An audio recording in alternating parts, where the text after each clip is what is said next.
señor Manuel Marmolejo Delgado, que como ustedes saben pues es el presidente de la Sociedad de Amigos del Albarrador, pero en esta ocasión nos va a hablar sobre el albarrador.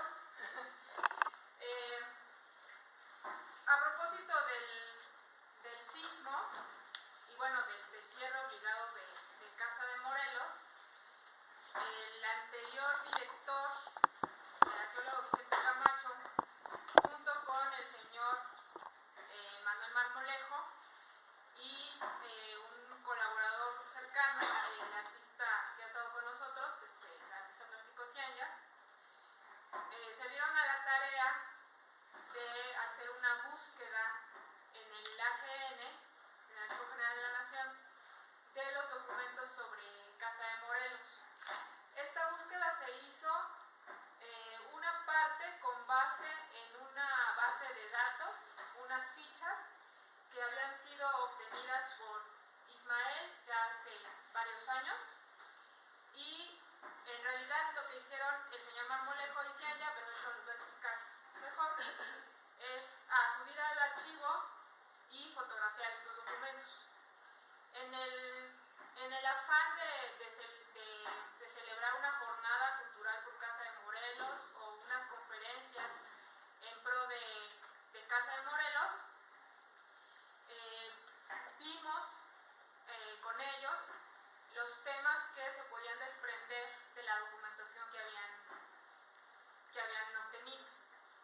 Y uno de ellos, el que nosotros, por el contexto en ese momento, a nuestro parecer era más importante, pues es cómo los sismos habían afectado a Casa de Morelos, obviamente con los diferentes nombres que ha tenido a lo largo de la historia. Entonces, el señor Marmolejo pues le llamó mucho la atención este tema y decidió adentrarse específicamente en el sismo de 1820, que es del que hay mayor información, y justamente pues decidimos, en acuerdo con él, que para clausurar este módulo que ha sido pues justamente atropellado, ¿no?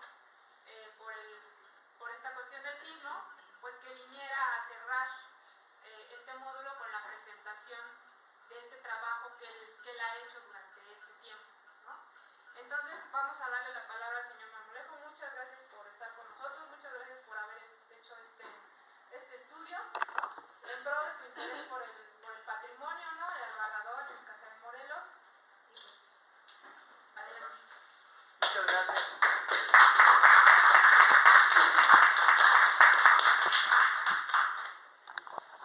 Muchas gracias a Lupita, a Ismael. En efecto, pues acudimos, el compañero pintor Cianya y yo, a este llamado que nos hicieron precisamente la arqueóloga, antropóloga Lupita Suárez, el antropólogo Ismael Mejía, y desde luego nuestro amigo también, antropólogo, arqueólogo Vicente Camacho Lucario. ¿Sí? Es un verdadero orgullo estar aquí, en este lugar tan importante para la nación mexicana, que es Casa de Morelos. Quienes somos avecindados aquí en Ecatepec y vivimos la experiencia de 1985, yo en lo personal tengo 40 años de vivir en Ecatepec, 40 años de que Ecatepec me brindó un pedacito de suelo para habitar aquí. O sea, nosotros en el 85, y la gente que ya estaba aquí, decíamos, no, Ecatepec no es tan vulnerable en cuestión de los sismos. Pero la experiencia del año pasado, aquí, en Casa de Morelos particularmente, nos demostró que Ecatepec sí es muy vulnerable a los sismos. Estamos viendo las imágenes, no las acomodamos. De veras que el trabajo de los que hacen la paleografía es tremendo. No es nada fácil pues dilucidar lo que ahí está escrito, en este caso del terremoto del 1820 sí fue fácil porque la caligrafía no es tan complicada como la que estamos viendo aquí. Pues vamos a dar inicio a esta plática. En efecto, pues yo agradezco al seminario esta oportunidad de platicar con ustedes. El seminario ya es toda una institución cultural en Ecatepec, ya es una institución sólida y es una de las instituciones más importantes de Ecatepec en cuanto a la cultura, a la investigación histórica. Pues los documentos, vamos a dar lectura a los documentos que encontramos, mi compañero pintor Cianya y su servidor, en el Archivo General de la Nación. El primer documento que encontramos está encabezado, dice fortificación, y dice lo siguiente: el comandante de la línea del norte, Ramón de Galinzoga, acompaña a vuestra excelencia el oficio original del comandante del fuerte de San Cristóbal de Ecatepec, en que expresa los daños causados en aquella fortaleza por el último temblor, cuyo estado amenaza ruina. Enero 4 de 1820. Pase el capitán de ingenieros Fernández del Pozo para que inmediatamente mande un oficial que haga el correspondiente presupuesto y avalúo y me lo remita. El expresado ingeniero remite el presupuesto de las obras que necesitan hacerse, importando 701 pesos, 2 reales. Otro documento, enero 27 de 1820. Al señor coronel Ramón de Galinzoga, para que a la mayor brevedad explique si es el Palacio de San Cristóbal el que necesita la composición o el fuerte de San Cristóbal, pues aquel no es fuerte, y dónde está situado este. Había una confusión si se trataba de dos edificios diferentes, el Palacio de San Cristóbal o el fuerte de San Cristóbal. Luego se aclarará la confusión. Dice que la casa destinada para servirles de palacio a los excelentísimos señores virreyes en su entrada y salida de este reino fue destinada por el señor antecesor de vuestra excelencia para formar un fuerte y acuartelar la tropa destinada a aquel punto, y de que este es el del que se habla, como informa el ingeniero, dándole la orden al efecto. Pues no se sabía qué construcción era, ¿verdad? El fuerte de San Cristóbal o el Palacio de San Cristóbal. Hay otro documento en cuyo margen superior izquierdo dice Subinspección de Ingenieros de Nueva España, que la orden para los ingenieros es que ya les faciliten la cantidad necesaria a fin de que se verifiquen estas obras en el acto y digan en conducto. Luego el ingeniero comandante de las Obras de México comenta: me dicen con fecha de hoy que habiendo dado las disposiciones necesarias hace más de un mes para que se empiece la obra de San Cristóbal Ecatepec, aún no se ha principiado, porque dice el pagador de las obras de fortificación que en tesorería no se le ha dado el dinero para dicha obra, y como no principiarla cuanto antes, puede resultar el que no se acabe antes de las aguas. Me lo comunica para mi inteligencia, y lo hago a vuestra excelencia para las determinaciones que tenga por conveniente tomar. Dios guarde a vuestra excelencia. México, 28 de marzo de 1820. Excelentísimo señor Juan Sociati, y su rúbrica. Y además va con copia al excelentísimo señor virrey conde del Venadito. ¿Quién era el conde del Venadito? Pues enseguida lo vamos a ver. Hay otro documento, dice el oficio de 31 de enero último, previne a usted que desde luego encargasen al administrador para recibir las obras de fortificación, que la que debía hacerse para reparar el palacio y fuerte de San Cristóbal, y como hasta la fecha no lo han verificado, prevengo a usted que me mande usted más amplia comunicación para que pueda darse principio y se aproveche el tiempo que falta. Próxima estación de aguas, abril 7 de 1820.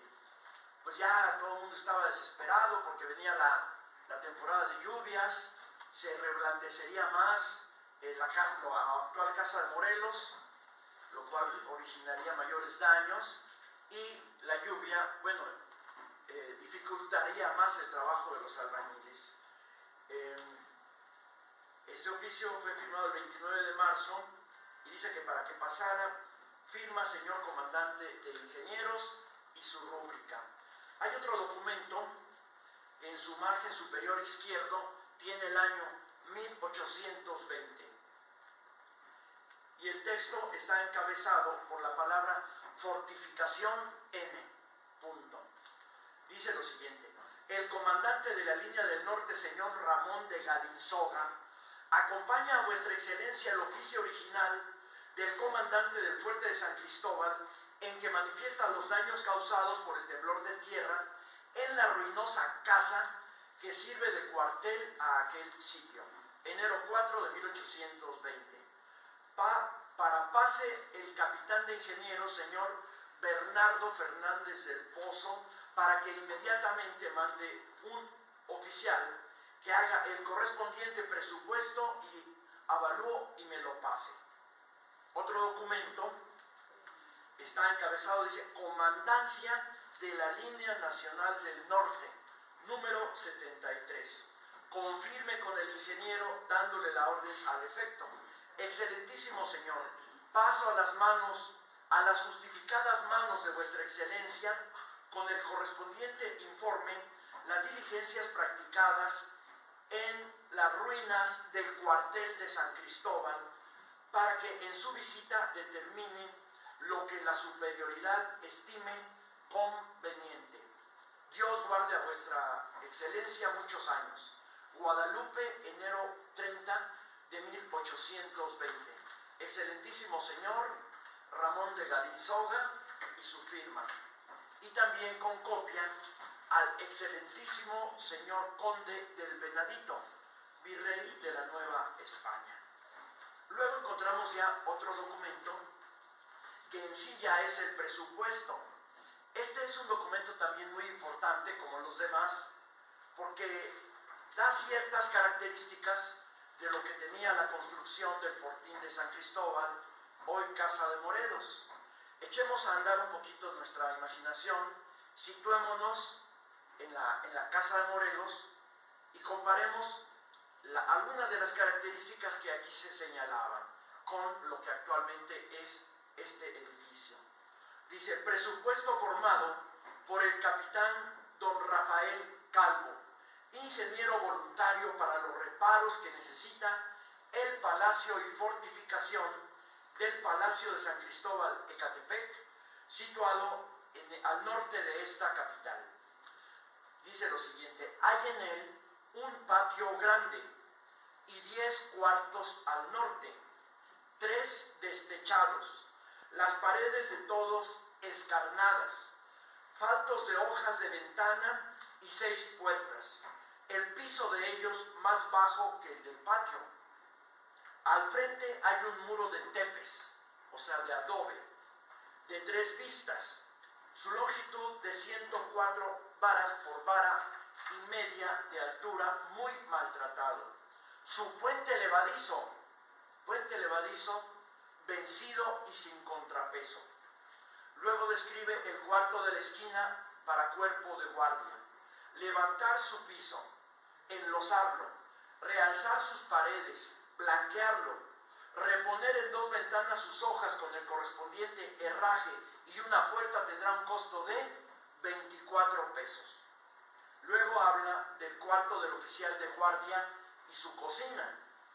Levantar el piso en ambos, enlosarlos, realzar sus paredes, blanquearlas, reponer 2 hojas de ventana y una puerta, levantar el brasero, recorrer toda su azotea, y techar un pedazo caído de 3 varas tendrá un costo de 169 pesos.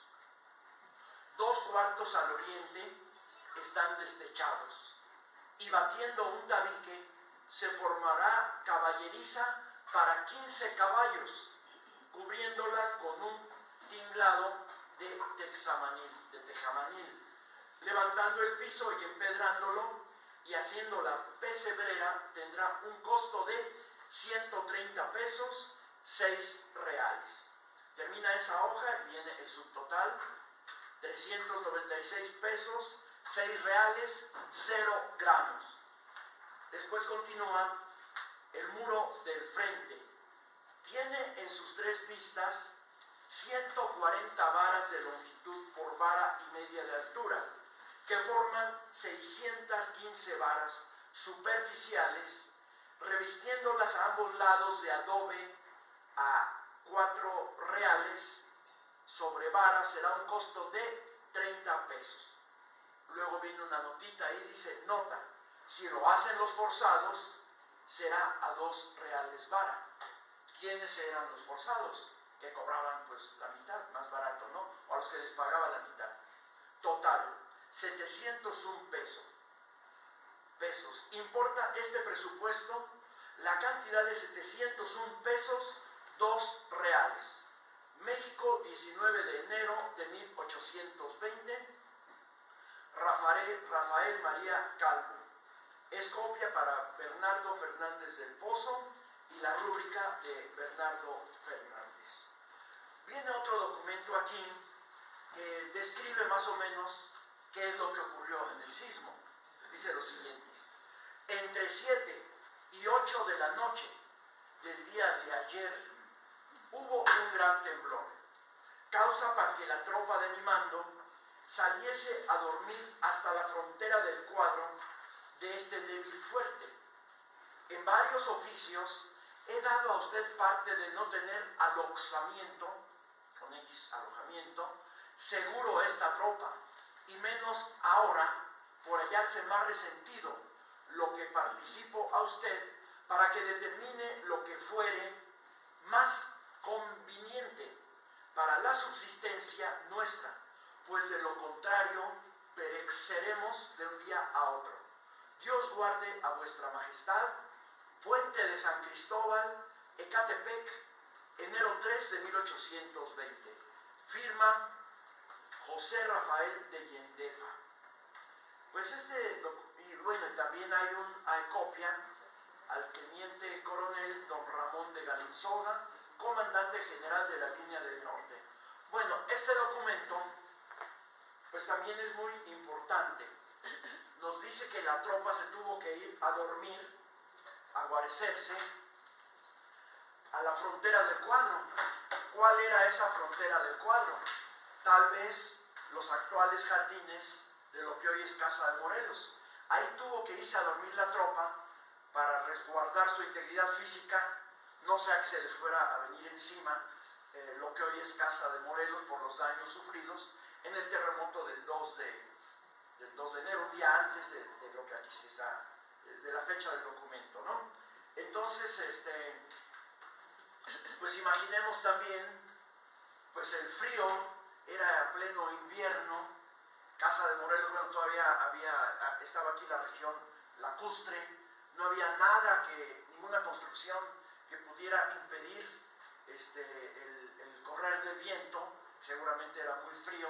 Entonces la tropa tuvo que guarecerse en la frontera del cuadro, tal vez los jardines de Casa de Morelos. Hay otro documento también que está encabezado con Comandancia de la Línea del Norte número 69, México, enero 4 de 1820. Pase el capitán de ingenieros de Bernardo Fernández del Pozo para que inmediatamente mande un oficial que haga el correspondiente presupuesto y avalúo y me lo pase. Insistían en que se hiciera el avalúo. Una firma sin nombre, excelentísimo señor. Y en el extremo izquierdo dice lo siguiente: en virtud del superior vuestra excelencia de Nueva España, del 4 de los Corrientes que antecede, previne al capitán agregado a este cuerpo de don Rafael Calvo. Paso a las justificadas manos de vuestra excelencia el oficio original que acabo de recibir del comandante del fuerte de San Cristóbal Ecatepec, para que él vea los daños causados por el movimiento de tierra la noche anterior en la ruinosa casa que sirve de cuartel, cuyo triste estado consta a vuestra excelencia, y se lo recomiendo para que determine lo que fuere de su superior agrado. Dios guarde a vuestra excelencia muchos años. Guadalupe, enero 2 de 1820. Excelentísimo señor Ramón de Galinzoga, y su rúbrica. Y en el margen izquierdo dice: pasase a San Cristóbal, reconociese el palacio y su fortificación, y formase presupuesto, cuyo oficial lo ha executado en los términos que manifiesta la adjunta copia que acompaño a vuestra excelencia para su debido conocimiento y superior determinación. México, 26 de enero de 1820. Por indisposición del señor jefe, excelentísimo señor Bernardo Fernández del Pozo, y su rúbrica. Bueno, aquí hay varias referencias a Guadalupe, al lugar Guadalupe. Seguramente es la villa de Guadalupe, de donde, no tendríamos que investigarlo, de donde dependía de esa comandancia general de Guadalupe, en la villa, seguramente dependía la sede militar, el fortín militar de aquí de San Cristóbal. De este documento también se le dirige copia al señor conde del Venadito, virrey de esta Nueva España.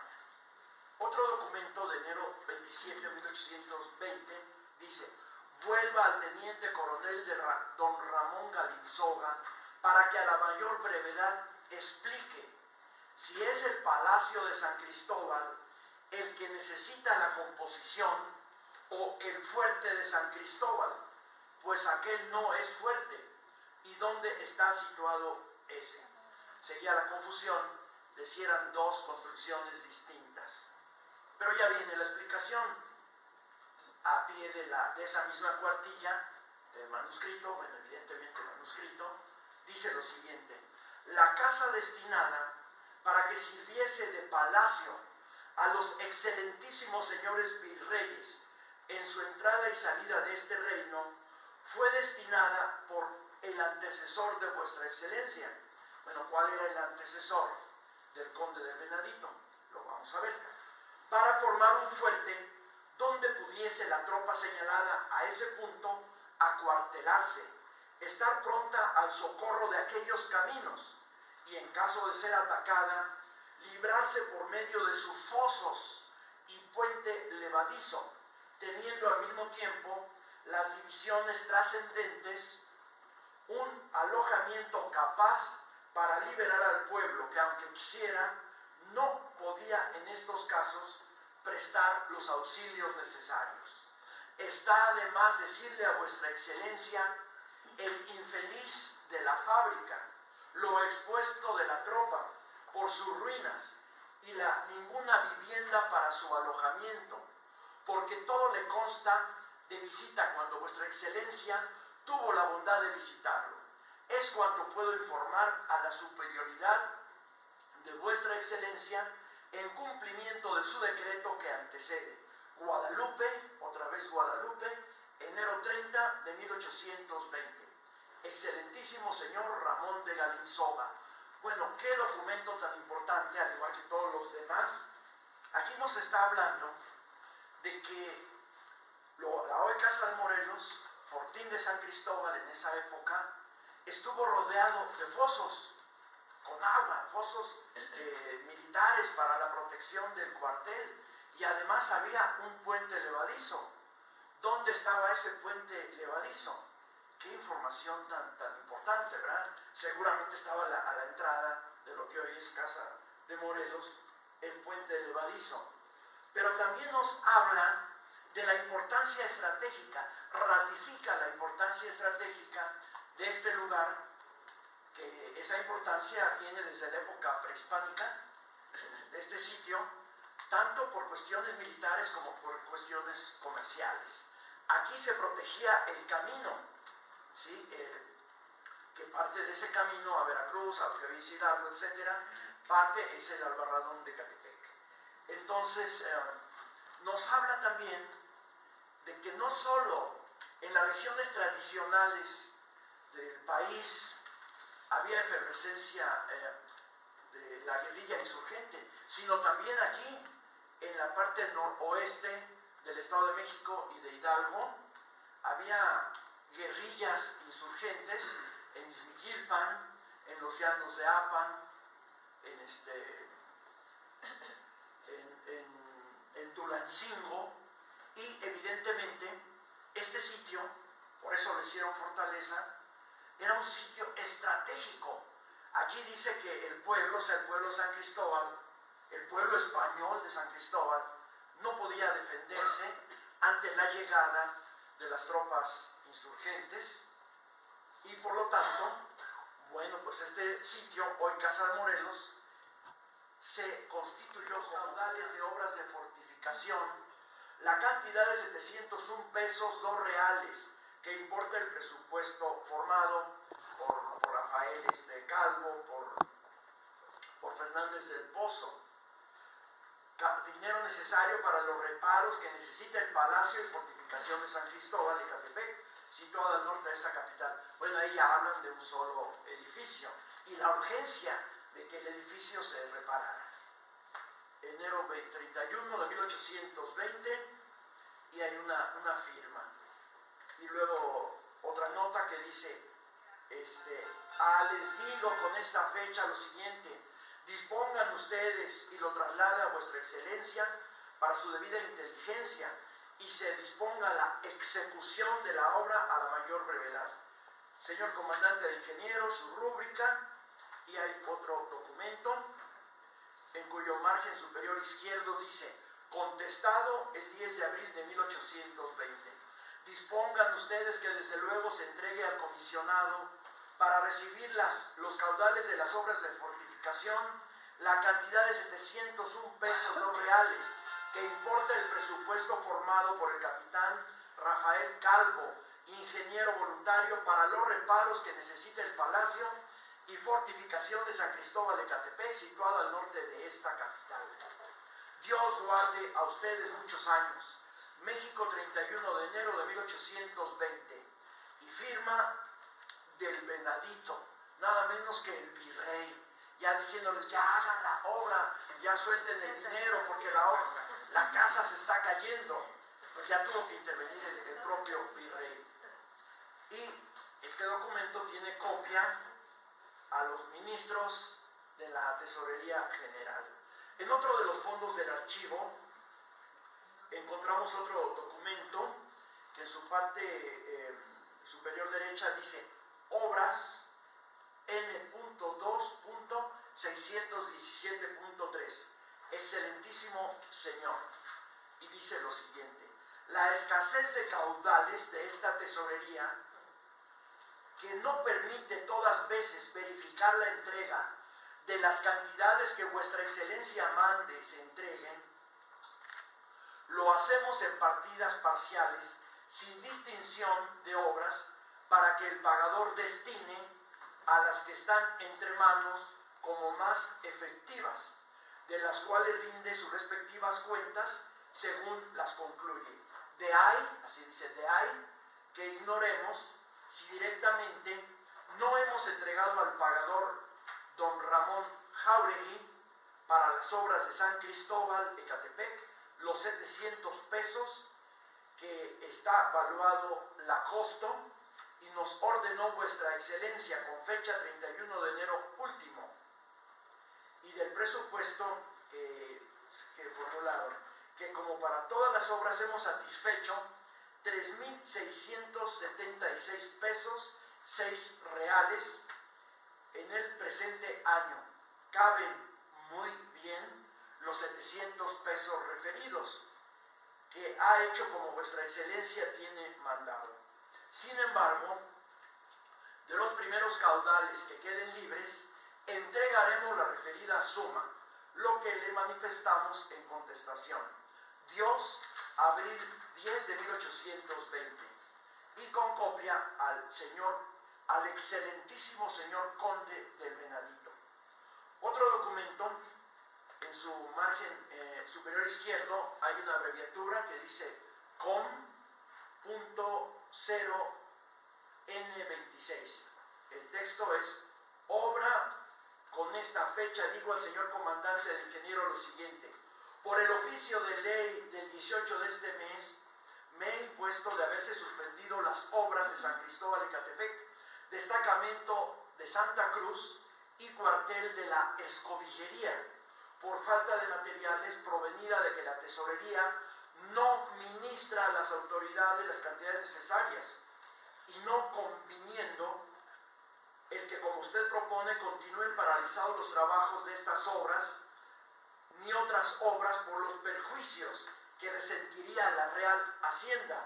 Prevengo a los presidentes ministros de estas casas que sin más demora y según repetidas veces se les ha mandado por esta superioridad, entreguen al comisionado para correr con los gastos de las reales obras las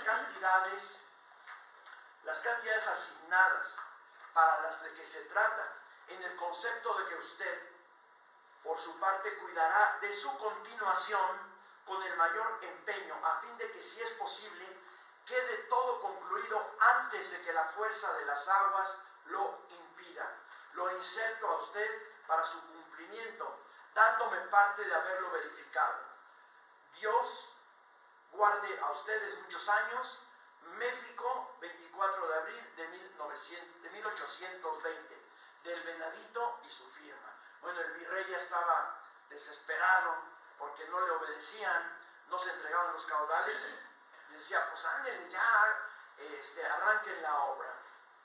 También con copia a los presidentes ministros de la Tesorería General. En otro de los fondos del archivo encontramos otro documento, pero ya en el año 1821, un año después. En sí, ese documento, que ya por ahí pasó, es una hoja simple con 13 sumandos y un total de esos sumandos de cada una de las 13 semanas, de los gastos que hubo en cada una de las 13 semanas que duró la reconstrucción del fortín de San Cristóbal, cuya obra inició en enero de 1800, la primera semana de enero de 1821, y fue concluida la última semana de ese mismo año, 1821, es decir, un año después del terremoto. Vamos a ver cuánto se tarda ahora la reconstrucción de la actual Casa de Morelos. Ojalá no tarde un año, ¿verdad? Como fue durante el virreinato. Y en este informe, en esta hojita simple, pues se dice ya el total de lo que costó la obra: 1,204 pesos, 3 reales y 6 granos. O sea, se fue prácticamente al doble de lo que originalmente se había planeado, que eran 701 pesos. Aunque hay que considerar, acá lo vamos a ver más adelante, cómo a la obra de reconstrucción del cuartel de San Cristóbal se le cargó también el gasto del cuartel de la Escobillería. ¿Cuál es ese? Pues habría que investigarlo. Ya después viene lo que estamos viendo aquí en pantalla, son precisamente los informes semanales detallados de cuánto se gastó cada semana, el nombre de los trabajadores, cuánto se les pagó a los albañiles, y además los materiales que se emplearon y cuánto se gastó en cada uno de esos materiales. Son 13 informes, todos llevan por título Obra del Fortín de San Cristóbal de Ecatepec, y todos ellos son firmados por Isidro Areizábal, por Isidro Areizaba, que es el que rendía el informe, y el que daba el visto bueno de lo ahí expresado, de lo ahí anotado, y lo firmaba, testificando que lo ahí expresado efectivamente se había gastado, era Rafael María Calvo. Tenemos algunos nombres de los albañiles que ahí participaron, y tal vez como un pequeño homenaje a ellos, pues porque gracias a ellos todavía está Casa de Morelos, ¿verdad? Pero también como un dato que pudiera resultar interesante, vamos a decir los nombres, porque tal vez eran personas de las familias de Ecatepec, las familias tradicionales, que todavía seguramente aquí están sus descendientes, o pudieran ser también trabajadores, era usual y sigue siéndolo, que se traían trabajadores de fuera, y a veces algunos retornaban a sus pueblos, otros se quedaban a vivir a donde los habían llamado, y ahí echaban sus raíces y formaban su linaje. Bueno, el sobrestante era don Mariano Torres. En algunos casos solo vamos a encontrar los nombres y no los apellidos. Hay otro albañil, Manuel Valderas, con B chica, Mariano Rivera, Calixto Antonio,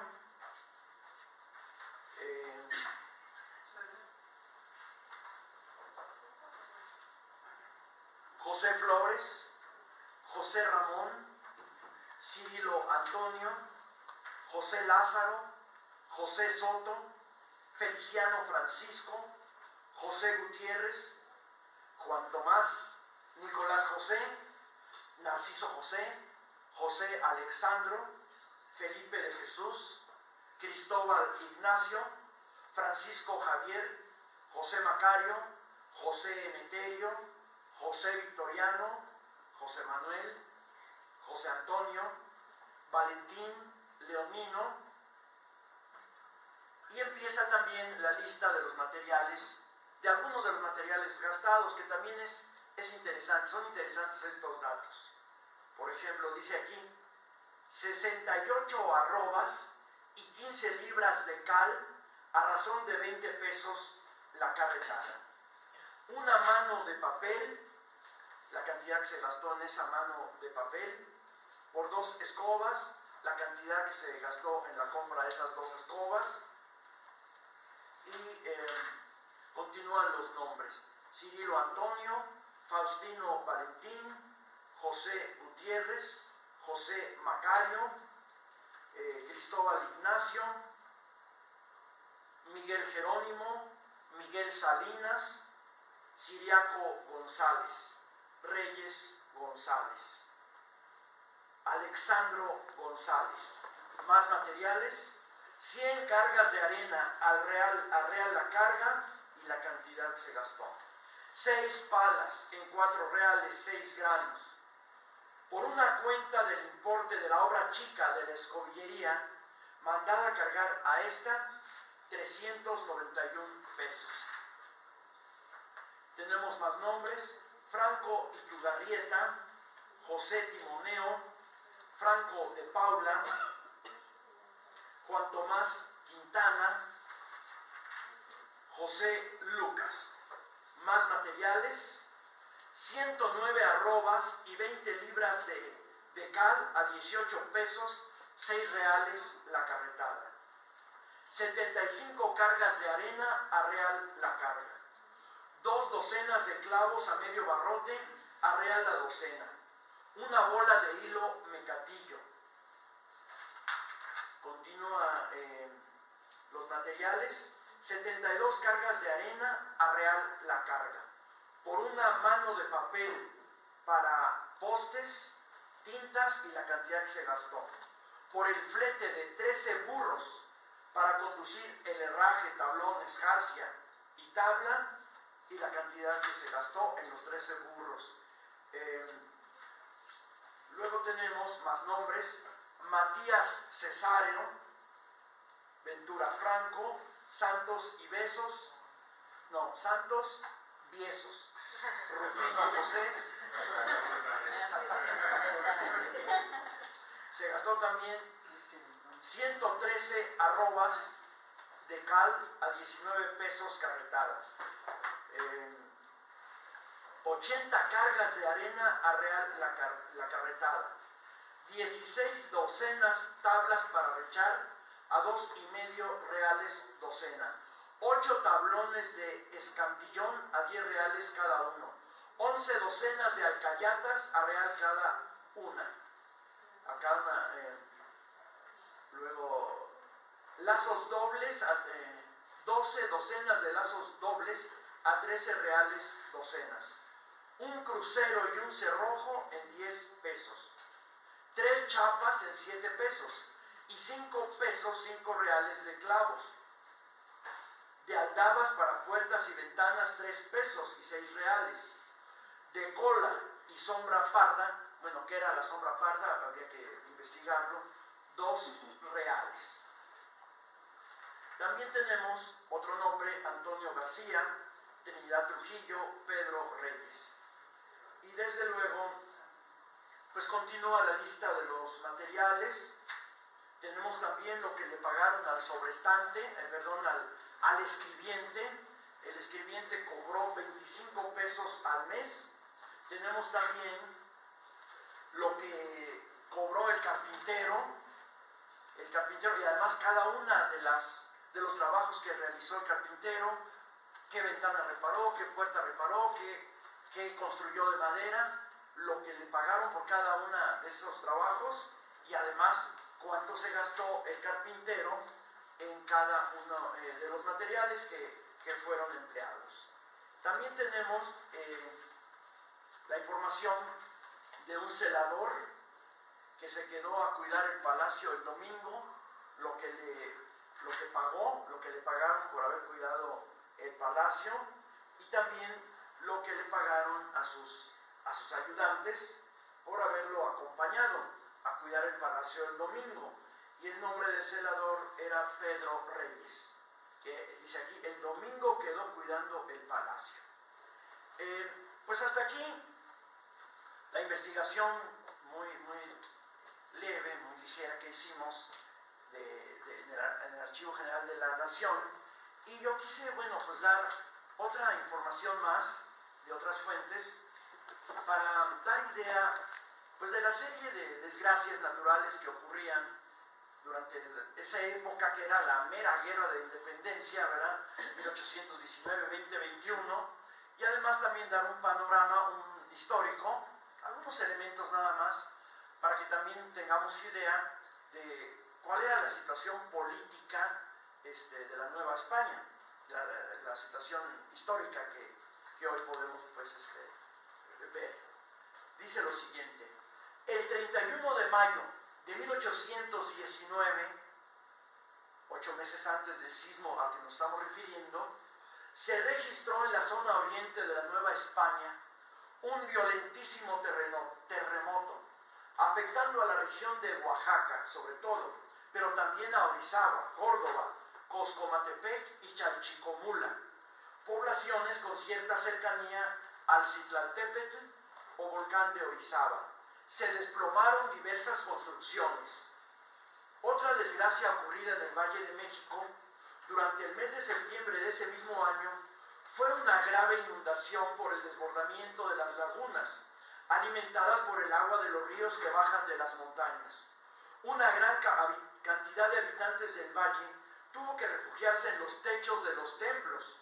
El virrey Juan Ruiz de Apodaca ordenó que se tomaran diversas medidas, ejerciendo una vigilancia personal de las mismas. Entre estas, se hicieron cortes a las calzadas o albarradones para el desalojo del agua. El apoyo con canoas a la gente afectada por el fenómeno, que todas las posadas dieran hospedaje gratuito a los damnificados.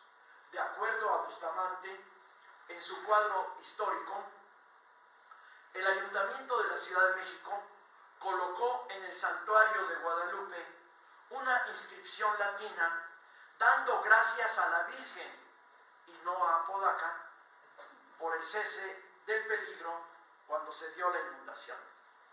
En cuanto a la guerra de independencia, grandes caudillos habían muerto ya, y sin embargo otros grandes caudillos como Vicente Guerrero y Pedro Asensio y muchos líderes insurgentes más continuaban la lucha ante un poderosísimo y bien armado ejército que Lucas Alamán calculaba en 85.134 soldados realistas, mientras que otras fuentes, como la representada por Bustamante, hablan de cerca de 100.000 hombres en contra del ejército insurgente. Y sin embargo, al año siguiente, pese al optimismo del virreinato, la situación cambiaría totalmente. El 9 de marzo de 1820, el rey Fernando VII se vio obligado por la presión de la masa popular a proclamar la Constitución del 19 de marzo de 1812, conocida como la PEPA, una constitución liberal, y en consecuencia a ello, en la Nueva España, el título de virrey dejó de tener validez legal, transformándose en el jefe político superior y capitán general, ya que el cargo desde siempre unificaba la autoridad civil con el mando militar. Sin embargo, de acuerdo a Lucas Alamán, por costumbre, al jefe político se le siguió llamando popularmente virrey. Apodaca juró la Constitución el día 31 de mayo, la PEPA.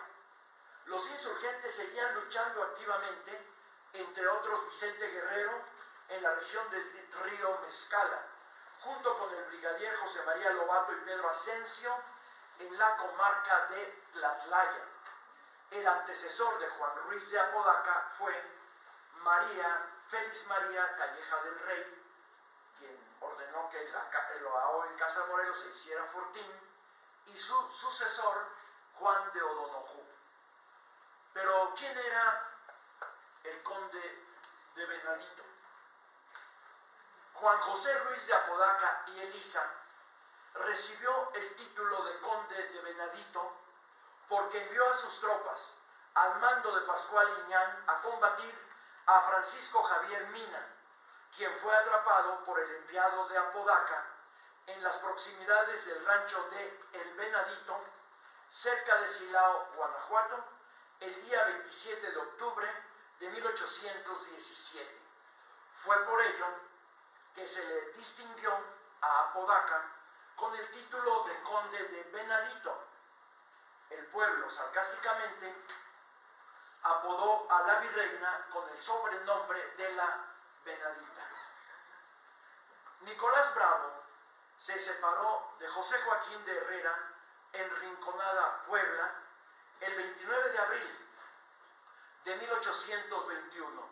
Dirigiéndose hacia el norte, cruzó por Zacatlán rumbo a Tulancingo, que era defendido por Manuel de la Concha, cruel militar hispano, quien huyó hacia la capital del virreinato, dejando en el abandono correspondencia para el virrey y documentos relativos a la caja del regimiento de San Luis. Bravo siguió a Concha, alcanzándolo cerca del pueblo de San Cristóbal. De la Concha envió a 2 soldados a dialogar con Bravo, comprometiéndose a que no pelearían ya sus tropas en contra de los insurgentes si se les permitía continuar la retirada hacia la Ciudad de México. Bravo aceptó el acuerdo, regresó a Tulancingo pasando por Pachuca, en donde se apoderó de armas y pertrechos que de la Concha tenía ahí resguardados. Pues son las vueltas que da la historia, las vueltas que da la vida. Ese general prepotente, cruel, soberbio de la Concha, Manuel de la Concha, que trajo de la Ciudadela a uno de los más grandes hombres que ha dado la nación mexicana, José María Morelos y Pavón, a fusilarlo aquí, a la casa de los virreyes, a la casa del Real Desagüe, regresaba a San Cristóbal humillado, lastimado en su orgullo, derrotado, nada menos que por uno de los principales generales insurgentes, por uno de los colaboradores de Morelos, Nicolás Prado. Y eso sucedió aquí, a donde vino con toda su arrogancia Manuel de la Concha, y aquí vino a humillarse Manuel de la Concha, ese cruel general hispano. Son las vueltas que da la vida, las vueltas que da la historia. Pues es todo y agradezco su atención.